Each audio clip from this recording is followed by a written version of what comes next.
CPI के साबिक रुकने पार्लियामेंट और senior leader S Sudhakar Reddy की आखिरी रस्मात आज अंजाम दी जाएंगी। इसी दौरान तेलंगाना के चीफ मिनिस्टर रेवंत रेड्डी आज हैदराबाद के हिमायतनगर में मखदूम भवन पहुंचकर सुधाकर रेड्डी को खिराज पेश किया। इस मौके पर रेवंत रेड्डी ने सुधाकर रेड्डी की अहलिया के अलावा पार्टी के कई अहम कायदीन से भी मुलाकात की और इस मौके पर रेवंत रेड्डी ने कहा कि सुधाकर रेड्डी ने हमेशा गरीबों की खिदमत को अवलीन तरजीह दी है।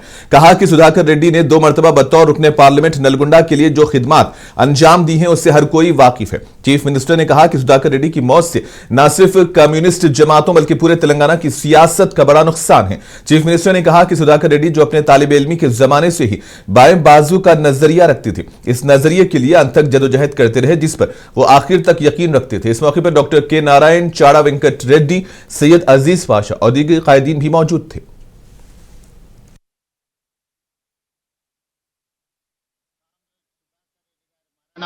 పేదలకు అదే విధంగా బహుజనులకు సిద్ధాంతపరమైన రాజకీయాలను శ్వాసగా పీల్చుకునే ప్రతి ఒక్కరికి తీరని లోటు, విద్యార్థి రాజకీయాల నుండి జాతీయ రాజకీయాల వరకు చివరి శ్వాస వదిలే వరకు రాజీ పడని నిరాడంబర జీవితం, రాజీ పడని సిద్ధాంత రాజకీయం ఏఐఎస్ఎఫ్ నుంచి మొదలు పెడితే జాతీయ ప్రధాన కార్యదర్శి వరకు పార్లమెంట్ సభ్యుడిగా వివిధ హోదాలలో పనిచేసిన ఏ రోజు కూడా అహంకారము, అహంభావాన్ని తన దరిదాపులకు రానియకుండా కంచుపాడు కామ్రేడ్గా, పాలమూరు జిల్లా బిడ్డగా వారు వన్నె తెచ్చిండ్రు.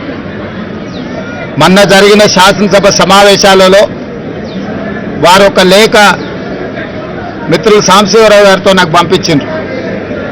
తెలుగు విశ్వవిద్యాలయానికి ఆనాడు హైదరాబాద్ రాష్ట్ర విముక్తి పోరాటంలో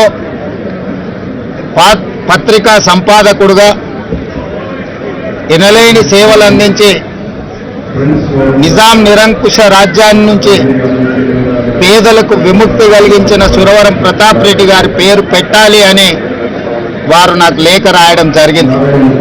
శాసనసభలో ఆ లేఖ నాకు అందించిన మరుక్షణం అక్కడికక్కడే సాంబశివరావు గారు ఇచ్చిన లేఖను సుధాకర్ రెడ్డి గారు చేసిన సూచన ప్రకారం తెలుగు విశ్వవిద్యాలయానికి తెలంగాణ ఆనాటి హైదరాబాద్ విముక్తి పోరాట యోధుడు సురవరం ప్రతాప్ రెడ్డి గారి పేరును పెట్టడం జరిగింది.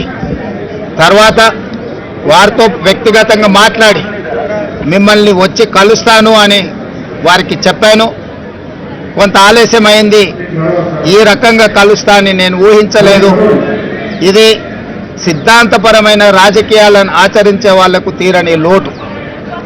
కాంగ్రెస్ పార్టీ పక్షాన ముఖ్యంగా మా జిల్లా వాసిగా మా జిల్లాకే వన్నె తెచ్చిన ఒక గొప్ప నాయకుడు, ఆ జిల్లా నుంచి ఆనాడు బూరుగుల రామకృష్ణారావు గారు కావచ్చు, కీర్తిశేషులు జయపాల్ రెడ్డి గారు కావచ్చు, ఈనాడు సురవరం సుధాకర్